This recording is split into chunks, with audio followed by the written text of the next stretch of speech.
আমি মুহাম্মদের প্রাণ যে সত্তার কাছে ওই রবের শপথ, আজকে বড় মাসুমী পুত্রের ফাতেমা ছাড়া আমি নবীর মেয়ে যদি ফাতেমা আজকে চুরি করতো, আমি নবী আমার মেয়ের হাত কাটতে সামান্য ইতস্তত করতাম না। আল্লাহর বিধান আমি আমার মেয়ের উপর কার্য করব।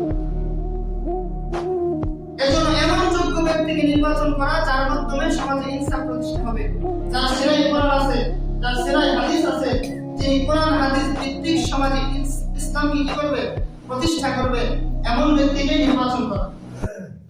আমি মুহাম্মদের প্রাণ যে সত্তার কাছে ওই রবের শপথ, আজকে বড় মাসুমী পুত্রের ফাতেমা ছাড়া আমি নবীর মেয়ে যদি ফাতেমা আজকে চুরি করতো, আমি নবী আমার মেয়ের হাত কাটতে সামান্য ইতস্তত করতাম না। আল্লাহর বিধান আমি আমার মেয়ের উপর কার্য করব। এজন্য এমন যোগ্য ব্যক্তিকে নির্বাচন করা যার মাধ্যমে সমাজে ইনসাফ প্রতিষ্ঠা হবে, যার সেরাই কোরআন আছে, যার সেরাই হাদিস আছে, যিনি কোরআন হাদিস ভিত্তিক সমাজে ইসলামকে কি করবে, প্রতিষ্ঠা করবে, এমন ব্যক্তিকে নির্বাচন করা।